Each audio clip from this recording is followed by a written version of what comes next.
Dan, can you tell me what you had for breakfast yesterday? Yesterday, what do you think I had for breakfast yesterday? I reckon 10 Weet-Bix. I had 4 Weetabixes. What happened to the other 6? Weetabix I. Weet-Bix I gave them to a goat. Why did you give it to a goat? Because of the Weetabix goat treaty of 1982. Was it because you went to war with goats over Weetabix? Yeah, me and my family have. It's a bit of a myth actually. We have basically thousands of years ago, my ancestors fought bravely in the Battle of. Have you heard of the Battle of Billy? Battle of Billy. The Battle of Billy? No, I haven't. Where the great Billy goat, Billy the goat. Billy the goat, yeah. Yeah, him and his army of goat men. Goat men? Yeah. They half men. They swore to my farm. My ancestors had a farm, and the goats tried to take over the land. So we had it was like a good 12. I think it was like 12, 13 years of war. Various battles were won, but ultimately we kind of a draw, and then lots have died either side. So we now have the goat treaty, which is that I have to give goat stuff. And you have to give 60% of your Weet-Bix. Yeah, I have to give a lot of my Weet-Bix to goats. You didn't. Otherwise, the goats will might rise again. Yeah, might rise again. Well, you ever tried to fight a goat? Yes. They're quite strong actually. Yeah, they are. They've got like quite oblong eyes, so you can kind of catch it at any point. Any point. Because you can't use guns against them. Especially 1,000 years ago. No. You can't use guns against a 1,000-year-old goat. At your family dinner table, do you reckon they're like at Christmas times? They're like, thank you for the meal, and thank you for the thank you God for everything. Blessed be the non-goat people, and hatred rises. Do they indoctrinate you to hate goats? Yeah, they do. When you go into my house at home, you'll see a big painting, and it's like a painting commissioned. Yeah. I think Constable did it. Of like he was commissioned to paint a picture of the 1,000-year Billy Goat War. That's a Monet of the Billy Goat War. The Billy Goat War, yeah. And on top of that, do you reckon? Because you've got modern roads in this, so these big families hate each other. Have you ever fallen in love with a goat and done a Romeo and Juliet? Or no, I haven't. But my sister married a goat. His name is Dave. And then he actually split up with her and took some of her money. Because you can't trust them, Matt. Can't trust them. I didn't know you were goat racist. No, it's just ingrained in me from a young age because obviously the goat war. Yeah, you've got a horrible past experience. Yeah. So that was technically a myth, and that's going to be a bonus episode. So let's rate that. I think life skills: learn how to punch a goat. Morals: don't trust goats. That's what I learned. Creativity is quite an interesting myth. Yeah, no, goats are really deceptive, and my family hates them. Welcome to Myths. I'm Matt Huss. And I'm Dan Rhodes. Whether you know about Theseus or you're revising your syllabus, If you want tales with a bit of jest, or you just want to hear about incest. What? What? It's really interesting. Welcome to Myths. Welcome to Myths. Hey there, Myths listener. I'm Matt Huss, and I've got a sexy voice today. You have a sexy voice every day, don't you, Matt? Oh, thanks, Dan. Oh. So, what I needed is a compliment to break that spell of a sexy voice. Now it's just kind of nasally and kind of... I don't know. How would you describe my voice, Dan? Obviously, the listeners listen to it every single week, and they are very fascinated by my voice. But how would you describe my voice, Dan? I think you have quite a unique voice. I do, yeah. Because you've got like a twang that's hard to place, and I think it's because you... living where you live up north, you've got a bit of a Yorkshire twang, but then also a lot of the people you know have quite what I would describe as like a Durhamy Geordie accent. Uh-huh. And then also you spent quite a lot of time down south, so I think you say certain words quite southern. So I think you've got like a weird smorgasbord accent. It's very hard to... If someone said, where are you from? I think it'd be very difficult. Yeah, people usually say Kent, actually. But Yeah, there's certain words. I'm not sure if I said this in a podcast before, but like there's certain words which have. I'll say in Yorkshire, for example. For example, when I worked in McDonald's, you'd have different. You have to go to different booths and stuff like that. And I used to work in the drive-through, and I'd always say, "Oh, once I've taken your order at the box, you have to come round." I go, "Can you come round to window 1?" And I always say window as opposed to window. Can you go around to window 1? Window 1, please. And that's I always say out and now as well. So do you know what they mean? No. You don't know what out and out means? Out and out, as in like he's out and out. No, as in like he's not out and out. Like out means everything, and now means nothing. So have you been up to much today? Have you been out? Have you been up to much? Have you been up to? You can say nout. I've been up to nout, or out means a lot. That's Yorkshire dialect. Wow. I have poorly explained that. I said I've got nout for dinner. Have you got out? I've got nout. I see. So I understand the word nout. Like I've got nout meaning nothing, but yeah. I don't understand the why. Have you got out? Have you got out? Have you got lots? Yeah. Okay, that's quite good. Have you got out for dinner? Nout. You know me. Wow. But no, that's how I describe Wrexham. Yeah, actually. A muddled, unidentified smorgasbord. Well, actually, I find this interesting because when I was in Edinburgh, people, I always have this conversation, where do you think I'm from? Because when I'm in the north, people think I'm southern. When I'm in the south, everyone thinks I'm northern. That's what I mean. You got like in between no man's land. Yeah, and but then again, in Edinburgh, everyone thought they couldn't really place me. If you know what I mean. So I don't know. And I wrote a whole show about not really knowing who I am. The last show I wrote was called A Horse with No Name, which I'm doing at Fringe next year. And it's a show trying to figure out who I am and whereabouts I am, because I feel like I'm a nowhere man a lot of times. Well, if some of the revelations you've given me on this podcast are to go by, I really think you've got a lot of searching to do. Oh, too true, Dan, too true. Speaking of Fringe, Matt, yes, I've got a piece of paper here from last week. Explain what happened last week, Dan. Last week, Matt came back from Fringe. No whapping on Sorry. the podcast. Sorry. Matt came back from the Fringe, and he brought with me just loads of titles for like prompt stories he's made. Yeah, well, stories which happened to him. And then for the next few weeks, we're going to have to like get through some of these. So we get through. We have to get through. So we got very interesting stories. We got through a few of them yesterday about your crackdown venue. Getting last week, going on a date last week, Dan. Oh, sorry. Pretend there's pretend we do it every week. I'm going to pick one, Matt. Okay. Because we've got a big myth coming up today, so I don't want to. We don't want to ruin our dinner. You know what I mean? We don't want to ruin our dinner. You don't want to spend too long. Okay, this is very Matt Hoss. Guns N' Roses, Alone in a Room. Yes, this is one of my favourite stories of the Fringe, actually. Right, so I did a two-hand show with a guy called Nigel, and let's say we did it quite last minute. So midweek, we had full rooms on the weekends, Thursday to Sunday. Midweek we struggled. Wednesday was fine. Monday and Tuesday were difficult. We had to pull a couple. And on one of the Mondays, towards the end of the Fringe, we had no audience members, and also Nigel didn't turn up that day. For I don't know why, but he didn't turn up. So I was literally got by myself in a room. And at this point, I was a bit tired, had a big Fringe brain, I was a bit crazy, and I was like, oh, I should probably go home. But I've also got this room for an hour, and, I need to cheer myself up a bit. And how can I cheer myself up? And because I had a Bluetooth speaker, and what I did, and I just closed the door of the room, where no one sat there as well, and just got the microphone, started playing the entirety of Appetite for Destruction, and just sang karaoke the whole time. So I just pranced around the room for the whole hour, just singing the entirety of Appetite for Destruction. And I think it was the greatest piece of performance art I've ever done in my life. It was great. I had such a good... It's honestly one of the best shows I've ever done at the Fringe. You know what I mean? I smashed it, mate. I loved... no one was there to see it, but... how it's excellent.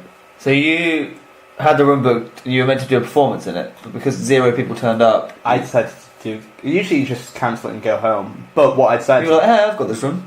I just use it for karaoke. But for the entirety of Appetite for Destruction, but with extra flair. And I kind of I even jumped on some chairs for a bit and really got into Paradise City as well. So Phew, I actually really hurt my voice afterwards because I was screaming quite loud, and then the people next door were like, were you listening to Guns N' Roses for the whole hour? I was like, I wasn't just listening, I was Guns N' Roses for the whole hour. Well, would you like another story? Yeah, did you enjoy that? I did enjoy that. That's a very Matt Hoss thing to do. It is a very Matt Hoss thing to do. And I was actually thinking next year at the Fringe, I'm going to do that again, but invite people along, like a one-off show where I just... Like actual performance art? Yeah, but I'm not going to acknowledge the audience, I'm just going to do the entirety of it. I'm also very tempted to write a whole show about Guns N' Roses, but I'm not sure who would come to that. The next one we're going to do is also very Matt Hoss. Well, the whole list is technically very Matt Hoss. That's true, that's true. This is just entitled, Comedian, I'm so sad. Okay. And even say more than that. You're a comedian and you're always sad. No, alright. Or that you're a sad comedian. I'm actually going to... Or that your comedy is sad. No, or that you're sad that you're a comedian. Well, none of that, actually. You're reading too much into it. Is that... Right. This actually is going to take up 2 stories, actually. Because I'm going to include something else. So, the night beforehand, it was the second time I got drunk. When we went out with my friend Josh, and we got very, very drunk again. Weird stuff happened, but I'll tell you that another time. And the next morning I was super hungover. Like it was a Monday. I think actually it's the same Monday where I did the Guns N' Roses gig, so I felt a bit ill and sad. So I decided to do so I was really hungover in the morning, and in the morning I had to fly for someone called Daniel Ward. And what happened is it's about 3 weeks in. I'm pretty tired and kind of run down, and I'm flying right, and then someone kind of taps me on the shoulder and goes, Matt, is that you? And I realised it was a person. It was a person? It was a person. Oh my goodness! Imagine that at the Fringe. Imagine if it was a dirty ass goat. What had happened was it was a person called Heather. And this person was, she was my first ever, school love, like the person I properly into, right? And, didn't I meet Heather? What? No, he didn't meet, he met Hayley. Hayley, that's the one I met. Heather, obviously, this person and I are really good friends now. I haven't seen each other for a while, but it's nice to kind of catch up. But her boyfriend was there as well. But I was severely hungover. I was so hungover that I saw them, and I just couldn't understand. Like, there's a real person from my real life there. I was like, well, you're not supposed to be here. You're not a Fringe person. No, I don't understand. And I was so hungover, I could barely put a sentence together. I was like, oh. And he saw me as a shivering wreck, if you know what I mean. It's like, and Heather was trying to explain to her boyfriend, called Craig, going, oh, Matt's a comedian, he's doing a show here. And I'm like, hi, how are you? And I'm just an absolute wreck. It was funny, it was a nice moment, but they saw me at the worst possible moment. I felt quite guilty. And I did the most awkward thing as a goodbye. And they went off to see Japanese drumming. I think they left the conversation early because I was not in a good way. So I hugged my first crush, and then I decided, because me and the boyfriend had a bit of a laugh, so I gave him a hug as well. But the issue is, I hugged him for too long as well. I stayed there, and to the point of he was like, he's never met you before. Never met me before, and I think some residual feelings came out. So, and then Heather had to tap me on the shoulder and goes, do you let go of him, Matt? I was like, no, I need this more than you do. So and after that, I had to go and do a comedy gig, and this is where the second story comes in. So I did I was really hungover, and it's the first time I've probably done a show hungover as well, and I was like, I decided to it was a weird gig, right? It was a super weird gig, and I decided to do quite a free-form kind of comedy, and it really worked. But the first act done was this quite new act, and he was very sweet, but it was quite a hard room to play, and on Monday everyone was kind of separated out, and that's why I did quite free-form, was it was quite a difficult room. So this guy went on, and he didn't know how to deal with it. He did his jokes. He tried to be quite a trumped up person, but he got nothing from the audience. And my favourite part of the whole Fringe, my favourite part is he tells his joke, got nothing. He sighs. He moves the microphone away, but I can still hear him. He just goes, "I'm so sad." I thought that was so funny.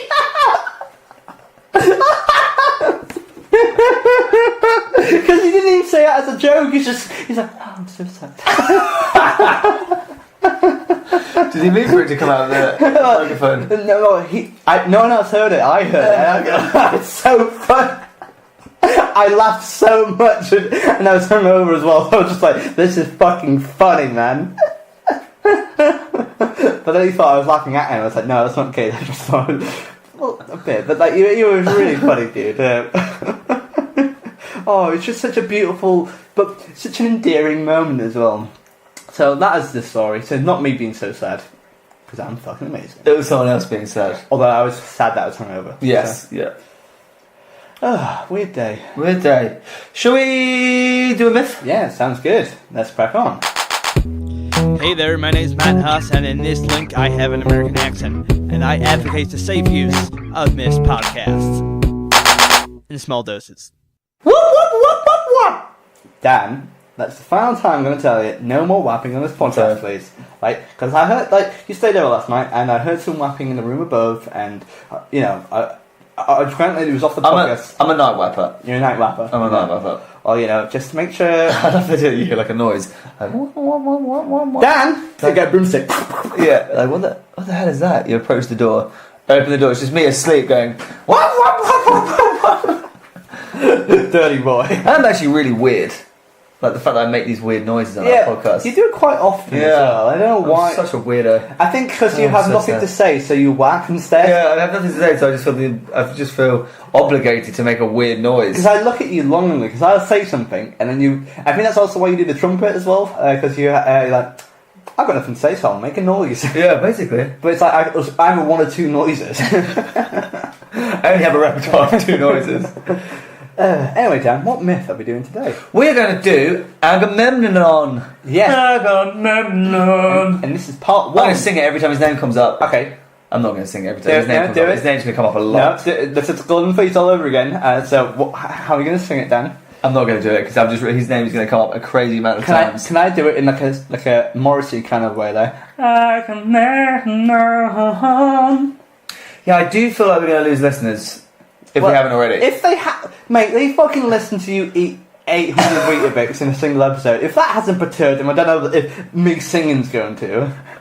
Now we're going to do the myth of Agamemnon, but this is part of the Oresteia series, isn't it? It is. So this is part 1 of that series, and we plan to do 3 parts, but it could be either longer or shorter. Now, who is Agamemnon, Matt? We should know who he is if you've been listening to our Trojan War episodes. Yeah, because this is obviously the first of the spin-off of the Troy. What happened after and during Troy?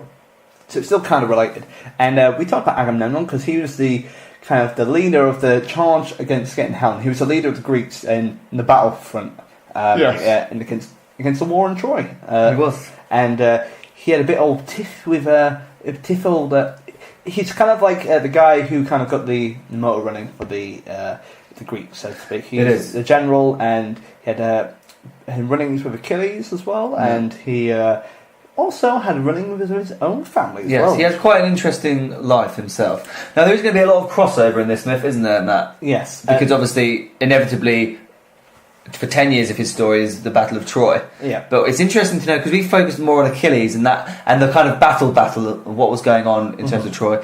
We actually didn't know much about what Agamemnon was doing during all this time, right? So we're going to take a bit of a dive and delve into Agamemnon's side to it. And we also, a bit of clarification, it's the Oresteia, just to explain what that is as well.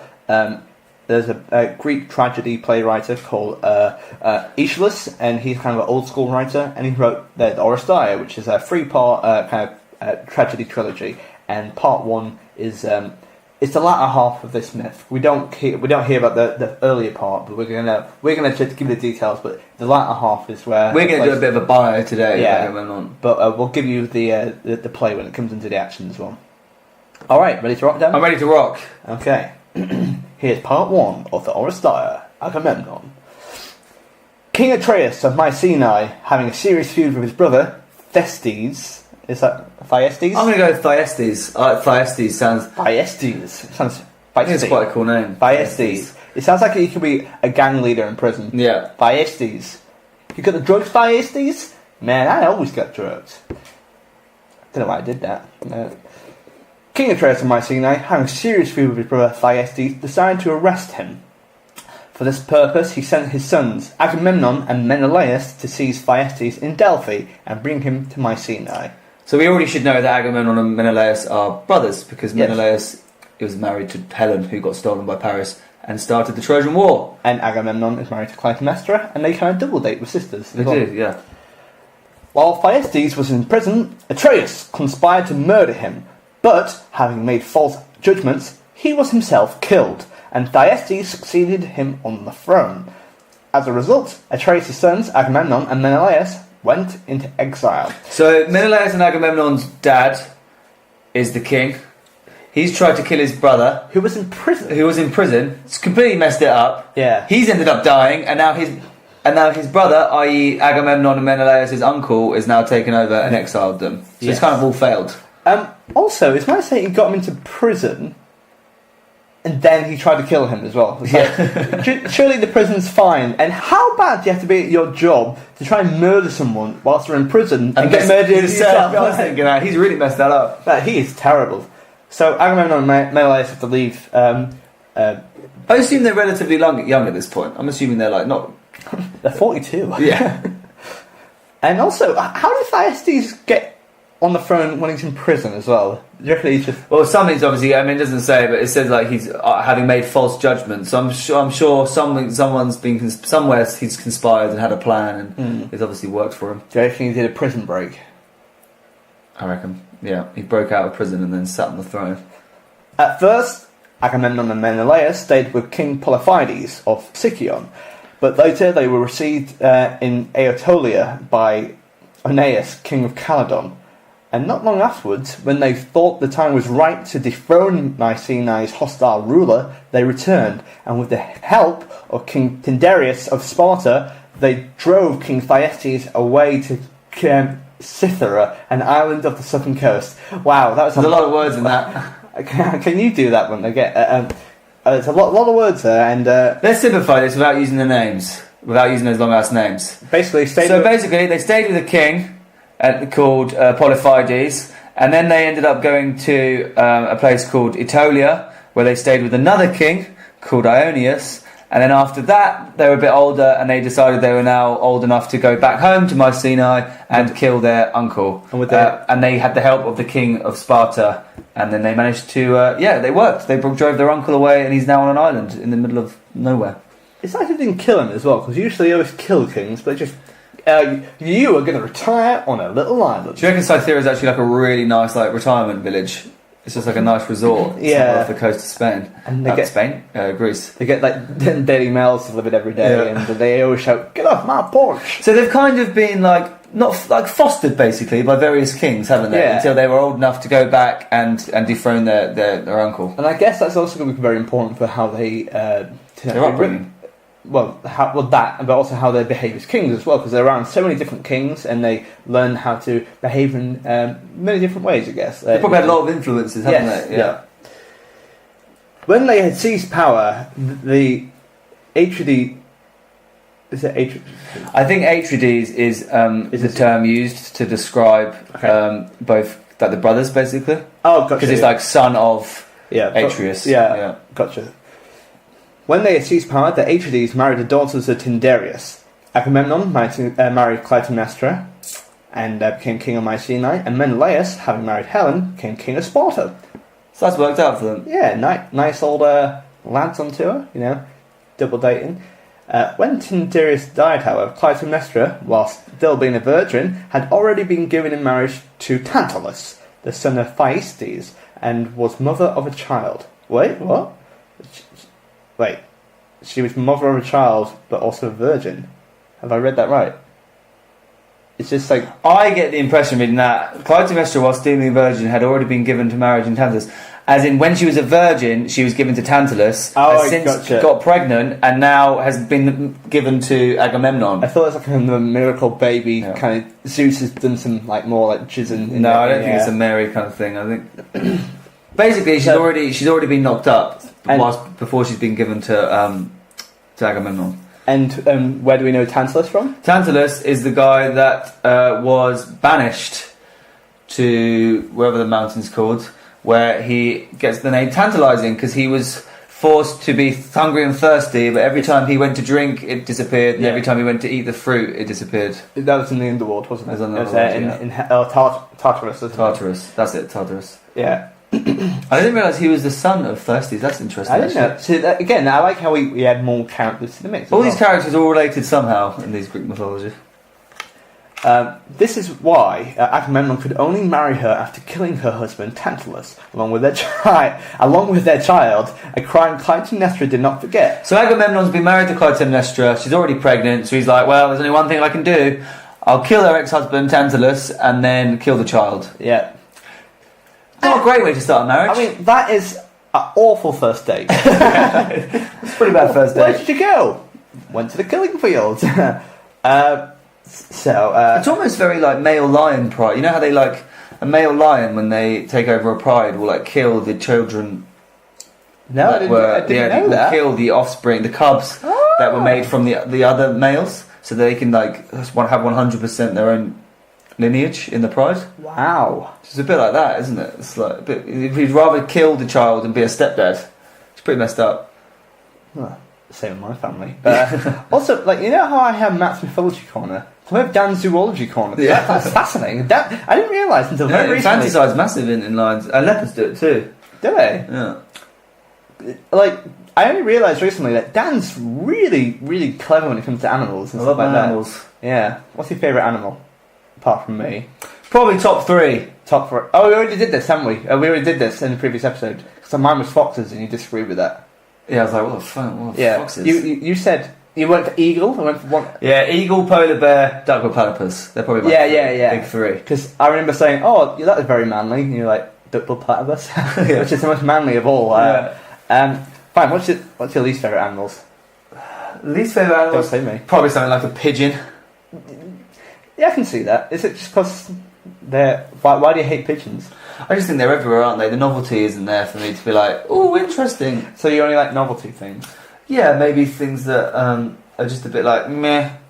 To me, a pigeon is just. I mean, maybe it's because they're everywhere. They're not as exciting to me. They don't have any features that I would. But maybe because they're everywhere, that's their interesting thing. It is interesting. They're like a city bird, like the cockney of the sky. Yeah, they are impressively. Pigeons are impressively good movers in the air, though. Yeah, they're like. Did you know, like a peregrine falcon is the fastest? Obviously, it's the fastest animal. Obviously, we all knew that. You know, all of us tune in. We all knew. Yeah. Obviously, a peregrine falcon, fastest living. I think it's actually this is the fastest animal. I know it's a bird, so it can fly something stupid like 240 kilometers an hour, which is obviously much faster than a pigeon. However, a pigeon is much better at moving. So, in a tight space, one-on-one, a pigeon will outbeat a falcon because it can be darting and moving. So that's why a falcon had to develop to be really quick, so that they could straight line it. Yeah.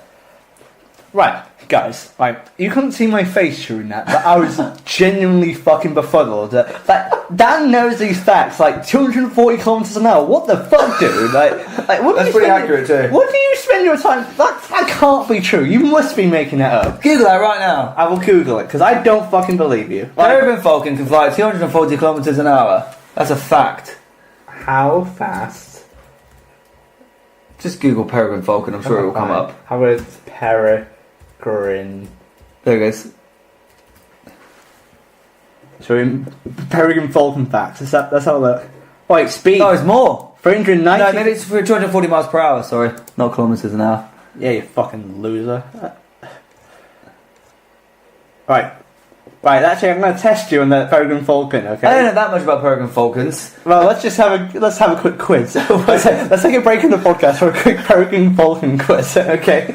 I just feel like I know a lot about a lot of animals, but I don't know a lot about one animal. But my point is that I think it's very fascinating that you know all these things about. Also, it's definitely 240 miles per hour, not kilometers per hour. Yeah. My bad. Amateur metric. Amateur hour over here. You got scored by Imperial. All right, I'll ask you a quick thing. Look away for a sec. Okay. What is the weight of a peregrine falcon? I don't know the bloody weight of a peregrine falcon, Matt. Have a guess.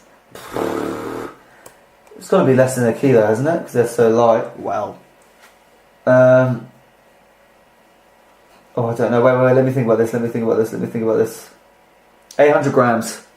Well, I'm going to give you that because it says weight 600 grams to 1,300. So that's bang on the middle. So That's pretty good. Yeah. Okay. Wingspan.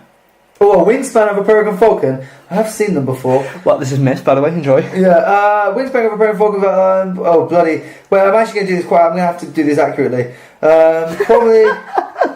Wait, make sure it's not imperial. Well, I'm thinking probably like 30 centimetres either side, plus its back area. That's, I don't know, 80 to 100 centimetres? Well, what are you saying? 80 centimetres. The wingspan of a peregrine falcon, which is the most Alan Partridge phrase I've ever said. The wingspan of a peregrine falcon is 95 to 150 centimetres. That's not bad. That's not bad. And what's the length? The height? The length of a falcon. Length. Do you mean height, like how tall it is when it stands up? Yeah, but it says length, so... Probably about 60 centimetres. It's 39 to 50 centimetres. Oh, okay, so it's much smaller than I thought it was. And how many population, UK breeding, how many pairs? How many breeding pairs of peregrine falcons are there in the UK? You know that I'm working with very limited knowledge here. Bloody hell. Well, actually, I don't think they're endangered, but there's certainly a lot. They live in Scotland, don't they? Up in the Hebrides and stuff. So, probably, I'm thinking like 1 to... Honestly, 3,000 seems like quite a lot. 2,000. 1,500. Oh, bloody hell, that's not bad. That's alright. Can I look away? I'm going to look away. Well, sorry, I'll go back onto it. I don't think these facts are correct, though. But, yeah, there you go. There's... Well, this was a weird break from... can you just do me a favour? Please Google what 390 kilometres an hour is in miles per hour. Okay. Because if it's 240, then I just need to know that it was 240. So, what would That's miles... No, you need miles per hour to kilometres an hour. This is miles to kilometres. So, there we go. What, 240? Yeah, 240. See, hopefully it's 390. Yeah, pretty close. Pretty close. Oh, mate. I think I was right. Well, you did get the wrong measurement, but I knew it was 240 kilometres an hour or miles per hour, but I'm sorry that I got that wrong. Also, the Latin name... I was right there. The Latin name for a peregrine falcon, do you know what it is? Oh, no. It's the coolest fucking name ever. Falco peregrinus. That's pretty cool. That's the scientific name. That's pretty cool. Alright, back to Agamemnon.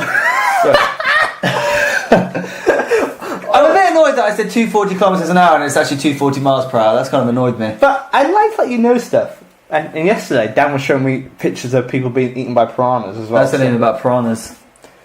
Anyway, do you know who also died by piranhas? Tantalus.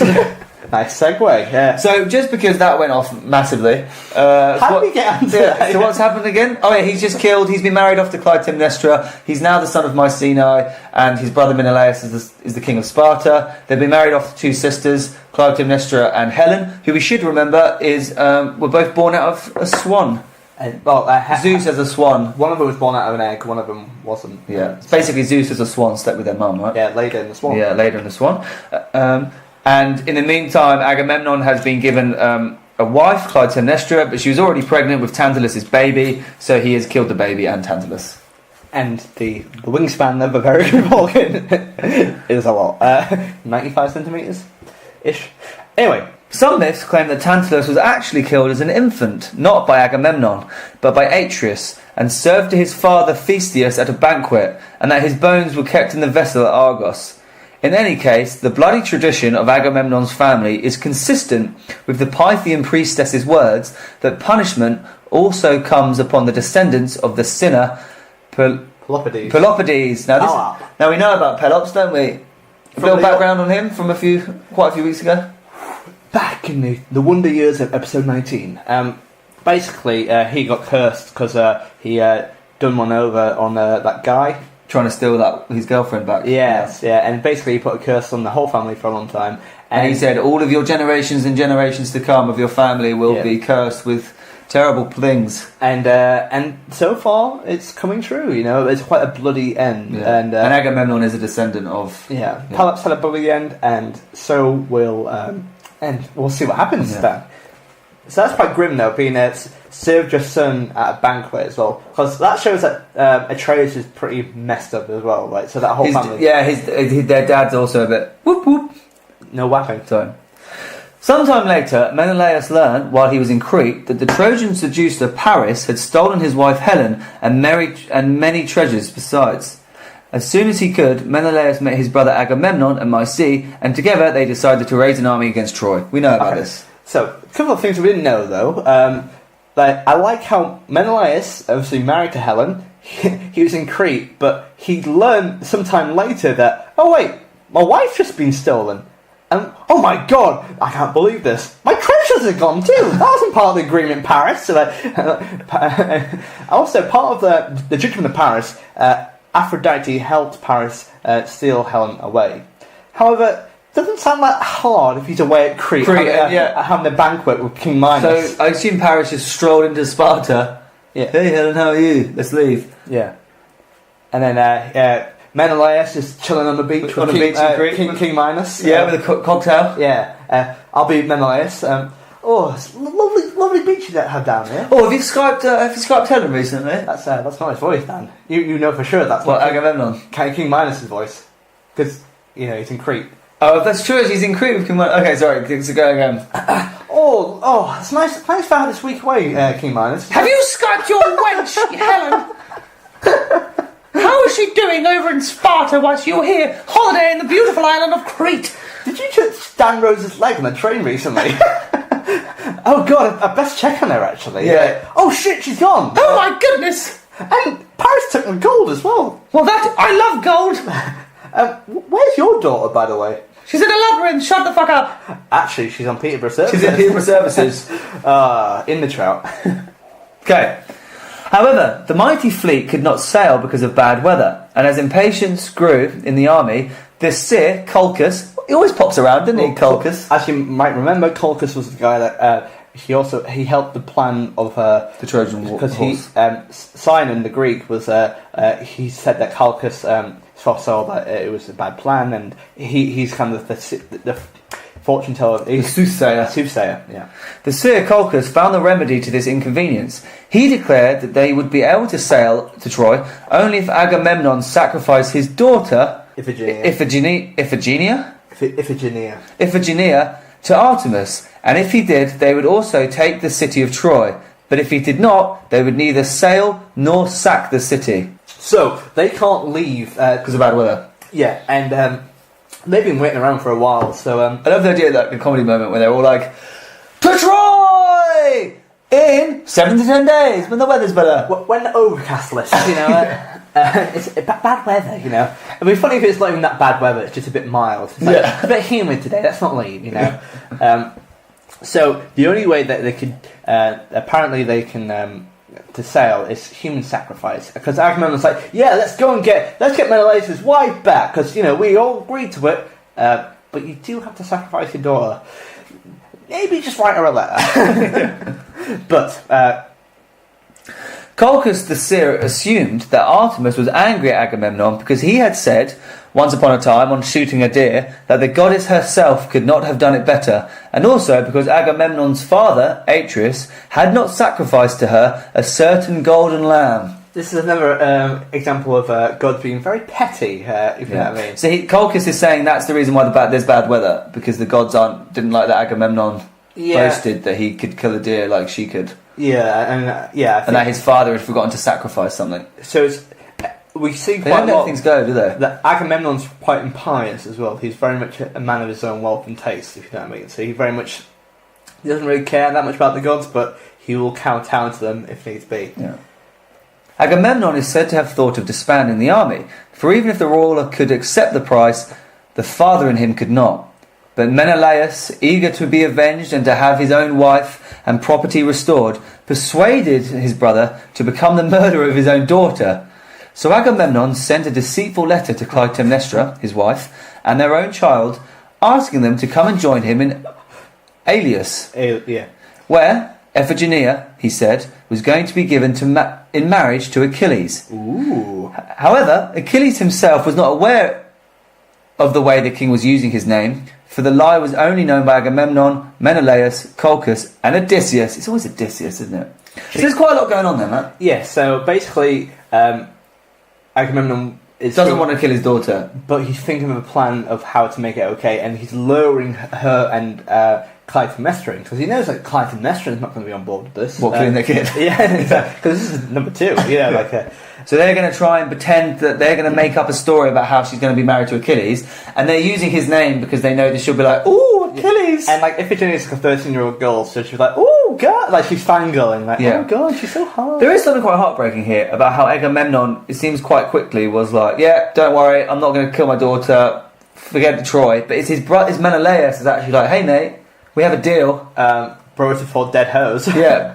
And But do you not think that's a little bit sad though, that he's being forced by Menelaus to kill his daughter? Either way, his family hates him, if you know what I mean? Yes. But then again, he's still doing a treacherous thing, though. He's not a noble guy. You No. know what I mean? I think he... also, the fact that if he chooses to do this, he knows he's going to spend the next 10 years away, so he kind of wants to abandon his guilt as well. So, I'm not saying... Just bear that in mind for the future as well. Lord by the master of their own house, i.e. Agamemnon, Clytemnestra and Iphigenia come to Aulis, where murder awaited the young girl. Some have said that this was a very serious dilemma that Agamemnon had to solve, for it is never easy to commit great crimes. Nevertheless, the king in him prevailed over the father. So it's his king, the part of him that's a ruler, is like, I'm going to kill my daughter, but the part of him that's a father was put aside. So, from my recollection... so she's turned up thinking she's about to get married to Achilles, and actually what's happened is her dad's murdered her. They're actually on... they're at like a bit like on top of like a... They're near the ships as well, so they're about to... They get her on a rock, and then Iphigenia was sacrificed. They sacrifice her on the rock, and it's a very painful and gruesome thing. But this is the thing. This human sacrifice was apparently needed to appease Artemis's and let the weather subside. Yes. So instantly, Iphigenia was sacrificed, and if Calchas is to be believed, the fleet could sail from Aulis to Troy thanks to that deed. But Clytemnestra never forgave her for the loss of her daughter. This is 2 kids that he's killed. Yeah, that's true. And then they left pretty much straight away. Yeah. So. He's like, bye! If you want to clean it up, that'd be lovely. But I'll see you in 10 years. So this is also... So he's worked. He's murdered his daughter, weather subsided, they can sail to Troy. However, there's an alternate version, which is a slightly nicer version. Yet it is told that when Iphigenia was about to be sacrificed in Aulis, she vanished, being saved by Artemis, who substituted her for a deer at the altar and transported her to Taurus. Later, while being a priestess of Artemis in Taurus, Iphigenia saved her brother Orestes' life. Now, Orestes is going to be important later on. He is I'll assume the son of Agamemnon. So they, Agamemnon and Clytemnestra had 3 kids. There's Orestes, who is the son. There's Iphigenia, who was sacrificed, and Electra. So 2 daughters and a son. Yeah. Iphigenia, who is also being said to be made immortal by the goddess, was not, according to some, the daughter of Agamemnon and Clytemnestra, but of Theseus and Helen. Whoa! That was a curveball. Theseus, the dirty dog. Yeah. So he got so Helen is kind of like, she's had quite a few boyfriends in the past, hasn't she? I don't know if Theseus sleeps around. Yeah, but he did that in Peterborough Services. Yeah, that's why he left Ariadne. So I've got matched on Tinder with this hot bird called Helen. Well, actually, pretty fit. They assert that when Helen was restored to Sparta by the Dioscuri, I believe that's both Agamemnon and Menelaus, she took with her Iphigenia and gave to her Clytemnestra to be brought up as the latter's daughter. So Helen, in this alternate story, Iphigenia was raised by Helen as her own daughter, but it's a rumour that they're mother and daughter, but I think it's probably just stepmom and stepdaughter as well. Yes. Or, if the main story is to be believed, actually she is the daughter of Agamemnon and Clytemnestra, and she was actually properly murdered. She wasn't substituted for a deer. Yeah. So we already know in the future, this is what happens in it. After the war for Menelaus, he goes back to Sparta with Helen as well. And as we know, we've kind of talked about this in the past. So Agamemnon leaves with all the troops, and it's 10 years for the Trojan War. As well. And we know about that from Achilles. Yeah.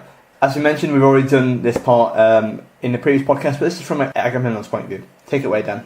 In the 10th year of the Trojan War, so the last year, Agamemnon captured Chryseis, daughter of Chryses, a priest of Apollo, and intended to keep the girl as a prize, take her home, and turn her into both a slave and a concubine. Wow.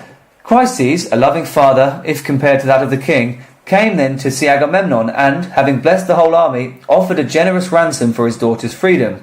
The troops applauded the priest, but Agamemnon was not a man inclined to let his will be curbed. So he denied Chryses' request, and, in an arrogant display of authority, threatened the old man, who left the Achaean camp humiliated. So he'd come to get his daughter, who's now a slave, and Agamemnon was like, nope. Yeah. The best time to address the gods is when humans refuse to listen. So Chryses prayed to Apollo as soon as he found himself alone. He asked the god to let the Achaeans pay through his golden arrows the tears he was shedding. That is why Apollo, who otherwise is known as the Bright One, on hearing the prayer and learning the outrage his priests had suffered, came down from Olympus, as they say, darker than night, letting his arrows rain on the Achaean camp, which means that an epidemic spread in the army, taking many lives. So Apollo has put a plague upon the camp because Agamemnon was rude to his priest. Yeah, again, this very tetulant. As the plague was out of control, an assembly was called, in the course of which the seer, Colchis, once again, declared that the reason for the pestilence was to be found in Apollo's anger, in turn caused by Agamemnon's insults. These were bad news for the king, who first called Colchis a prophet of evil. Nevertheless, he accepted to give up his beautiful prize, i.e. the daughter, provided another fresh one was found to replace her. Again, I hate how he used the term slave and concubine, because that's quite grim anyway, but a fresh one. He's not... Agamemnon's a bit grim, isn't he? Yeah, he's happy. He's like, fine, I'll swap her for another one. Yeah, it's just swapping toy for toy. Yeah. You know what I mean? And if another one couldn't be found, he said he would help himself to someone else's prize. FYI, Colchis, he's always right, isn't he? He's actually quite a good prophet. Because of this threat, Achilles called the king a shameless schemer and accused him of always taking the lion's share and using others to pile wealth and luxuries for himself. Then the king answered by letting Achilles know that, in the same way that Apollo was robbing him of the beautiful Chryseis, he was now going to pay a visit to Achilles' tent and, by taking away his sweetheart, Briseis, teach him a lesson in power and kingship. Now this did come up in Achilles, did it not? When Chryseis was set free, she gave birth to a son, Chryses, who some say was the son of Apollo, but others call son of Agamemnon. On a later occasion, Chryses, a son of Agamemnon, saved the lives of Oresteia and Iphigenia in Taurus on account of their family ties, for these two were also the children of Agamemnon. So he saved his half-brother and sister, basically. And it's quite funny that this is obviously in the ultimate version. Where Iphigenia is in Taurus and not dead. I'll save you! Wait, I'm dead. Yeah. The conflict with Achilles put Agamemnon at odds with heaven, for the former was the son of the goddess, who obtained of Zeus the promise to teach Agamemnon and the Achaeans a lesson for the outrage her sweet son had suffered, by letting them, if only for a while, be routed by the Trojans. So, Agamemnon was also deceived by Zeus, who sent him false dreams carrying the message that victory was at hand and he should prepare to attack.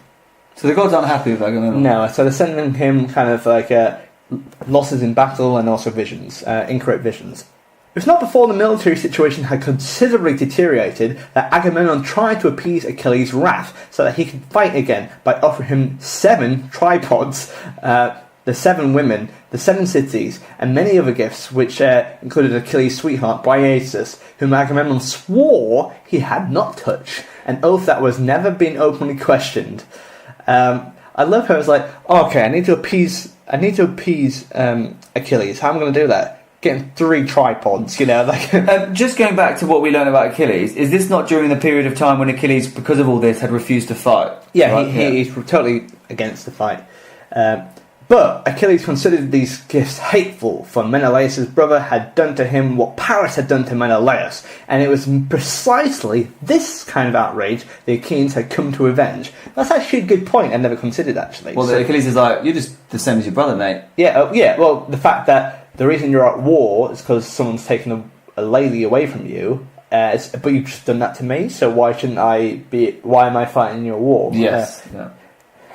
The fight had to be done without Achilles. Agamemnon himself, a brave man, killed many Trojans. However, in spite of all of his efforts, the Achaeans got the worst part, and the king himself was wounded in battle. But when Hector killed Patroclus in battle, Achilles came to fight again. So we know about that. Yeah, we know why Achilles decided to actually. But it's not because Achilles didn't come back because he was like because of Agamemnon. He came back because Patroclus had died. Yeah.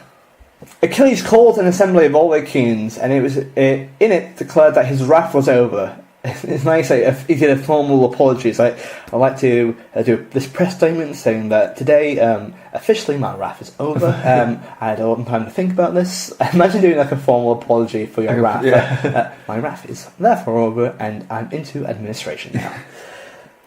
As a way of expressing how much he regretted his feud with Agamemnon, he even said he wished Briseis to have been shot by Artemis the day he chose her when he sacked Lyrnessus, the city east of Mount Ida, for he felt that because of his refusal to fight Patroclus, whom he loved far more than Briseis, had been killed by Hector.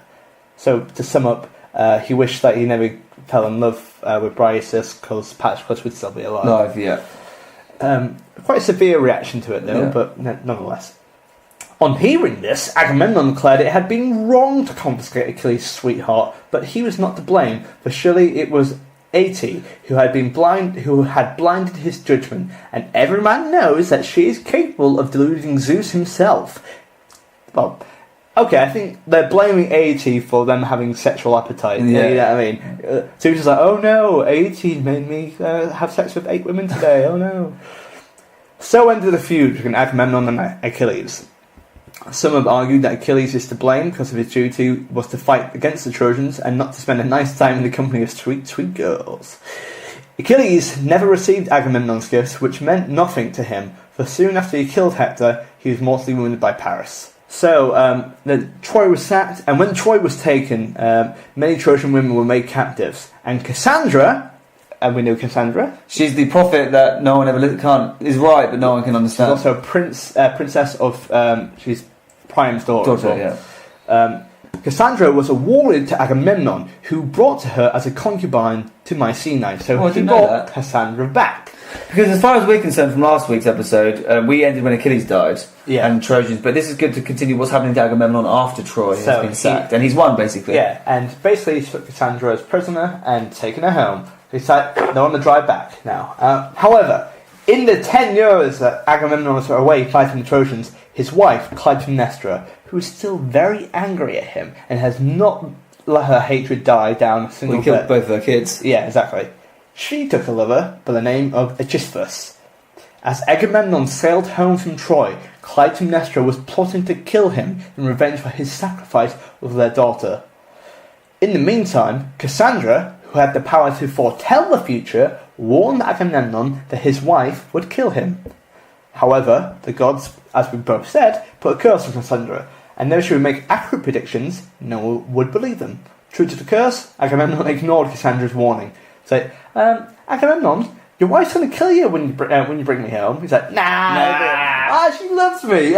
She barely remembers I killed both of her kids. When Agamemnon returned home, Clytemnestra welcomed him warmly and gave him a treatment of a king. And she prepared him a bath in which he could purify himself.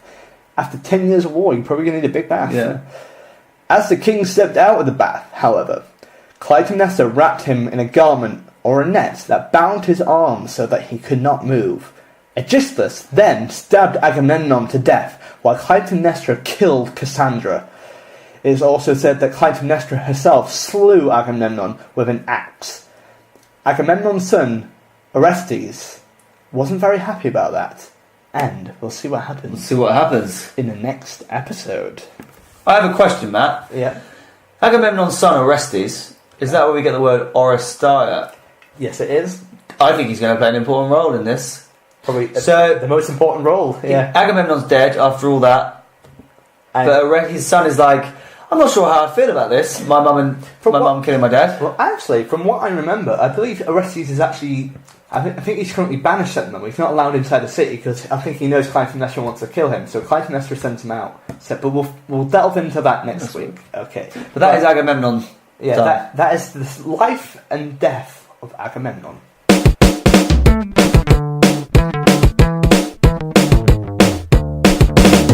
What do you think this week, Dan? It's a good little, that's a nice little story. Nice little story, isn't it, mate? That was nice. Tie up a few more things. It's good to see the Trojan War from Agamemnon's side, because I did wonder during all our Trojan War episodes what he was kind of doing. I know he came in and out of the stories, but... And there's a lot of other people we've mentioned, but we haven't really delved into, but like Diomedes and Ajax are bigger, not the greater. The greater, yeah. Not the bigot. But as you know, we always rank these on 4 categories. Life skills, morals, creativity and WTF. And we're going to do that now. For episode 36 now. So, life skills. The practical things we learned. What did we learn today? We learned how to make human sacrifices and kill your daughter. Yep. We will learn how To imprison your brother. how to run a lovely bath. How to run a lovely bath. And then murder someone in the bath. Murder someone in the bath. How to steal someone's slave. Yes, and how to make apologies, but also very, very faint apologies. How to plague an army with arrows. How to piss off the gods. How to piss off the gods. We learned how to. A lot of sailing. We learned how to sail. We learned how to save your brother and half brother's life quite often. Yeah. We learned.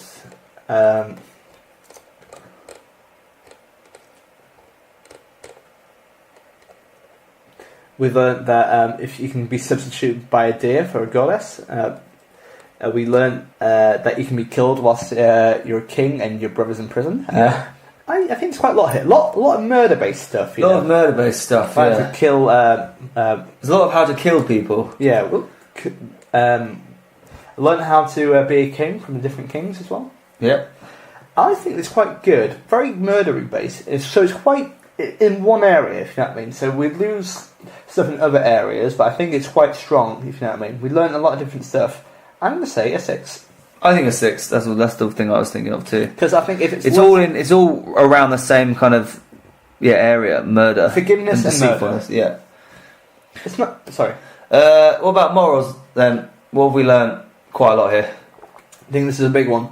We'll learn not to murder father and children. Not to murder children and fathers. Not to betray family members. Not to take revenge in a bath. Not to take revenge in a bath. Also, don't kill. Cassandra didn't have to die. You know what I mean? She was just. She honestly had quite a tragic. Her life's quite tragic, really. Yes. It's also nice to know how she died as well. So. We also don't be petty, and just because someone's stolen one of your things doesn't mean you have to go and steal someone else's. Also, don't murder your Tinder. Don't bake your nephew and serve it to your brother as well. Yeah, that's true. That's quite grim. Look after your family members. Look after your family members. Yeah.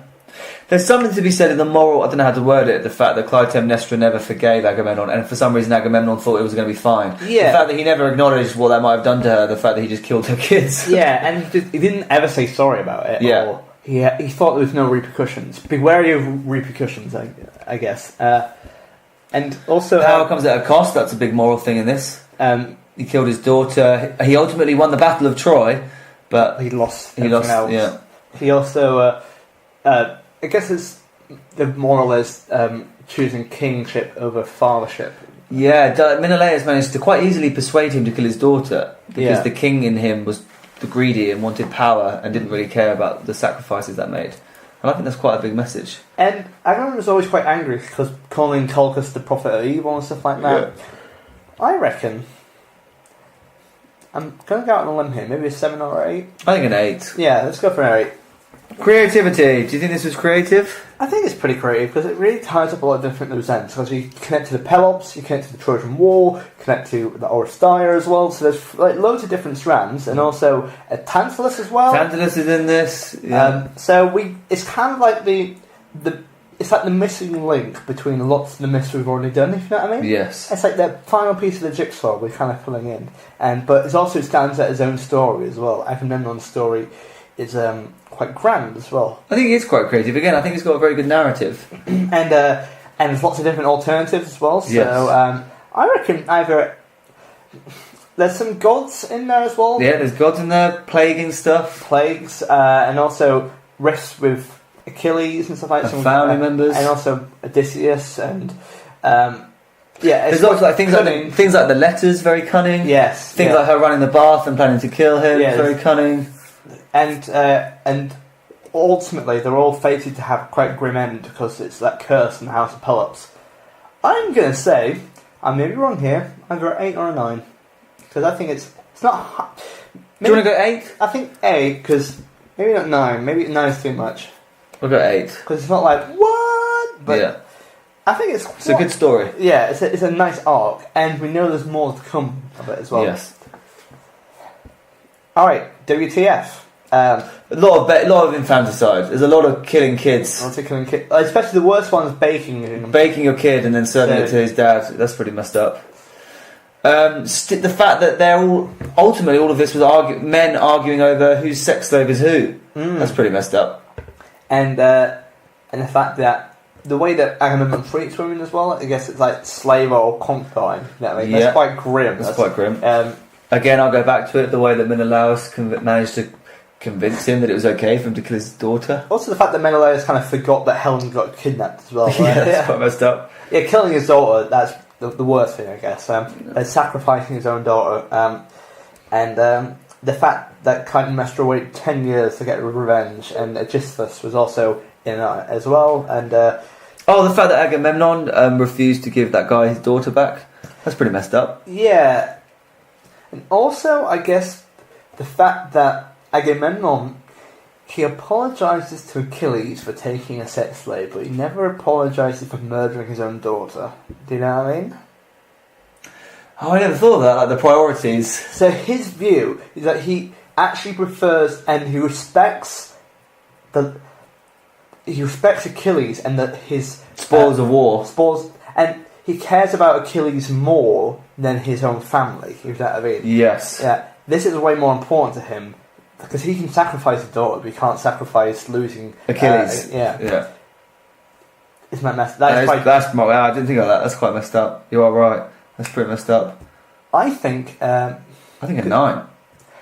I just want to say 7 because apart from murder, it's only. I see what you mean. Actually, yeah. But then again, I think it's quite deep. Maybe let's say an 8. Let's say an 8. I know what you mean because we have to give the height. The 9s and 10s have to be for when there's lots of different messed up things. Yeah. It's not just all centered on one. Like Orpheus, because he went down to the underworld and he got ripped apart. If you know what I mean. Yeah. It's like whilst there's brutal bits, it's not like OTT. If you know what I mean. Yes. So 6, 8, 8, and 8. So that is 30. That is, yeah, it is, isn't it? Well, it did better than I thought, actually. No, 28, isn't it? Oh wait, no. Yeah, 8 times by 3 is 24. Plus 6. Oh, 24, sorry, yeah, you're right, sorry, I was being an idiot. We don't do maths, Matt. Nope. 30, that's a high score, 30. The only maths we know is metric versions of kilometres, so... Yeah. So, wow, what a lovely myth that was. Did you enjoy it, Dan? I did really enjoy that, yeah. And we got some more parts coming up, Dan. More Oresteia coming up. What's Orestes going to do? I don't know. It's just going to be Orestes. Well, he's found his curse, so he's probably going to kill someone. Don't ruin it, Dan. It's just him and his sister left then, is it? Or his mum? Electra, mum. And cousin, yeah. Yeah. So, we've got all to play for, but Dan, let's wrap up this mother. Why don't you tell the listeners? Don't look at the laptop, but why don't you tell listeners how they can get in touch with us and how many stars they should give us on iTunes? 5 stars on iTunes, please. You can go on social media at Myths Podcast, or you can email us. mythspodcast@gmail.com. We like to hear your thoughts. If you have any questions about maybe you think we wrongly gave the wrong score to a certain episode, maybe you have some points, maybe you have myths that you would like to read out, please do get in touch at mythspodcast@gmail.com. We love hearing, and we'll obviously give you a shout out, but otherwise, yeah, social media. Anything else, Matt? Yes, so we would like to finish off by more Peregrine Falcon facts, please. So, alright, let me just get in national... I don't know, why are you Peregrine Falcon facting me? I don't know... I just know a few things about the peregrine falcon. I don't know. It's not like an animal I know loads about. No, this is the new feature of the podcast now. Every episode, you're going to quiz me on certain animals. How long does it take for a peregrine falcon chick to peck out of its shell? How long does it take for it to peck out of its shell? As in, like, after being born in an egg, how long does it take for it to hatch? Oh, from birth, like, okay, I see. Not like from once it starts pecking out. How long? I actually don't know that much about birds. Birds is not a strong point of mine. More of a mammal man. Oh, you're a mammal man. Yeah, I would say probably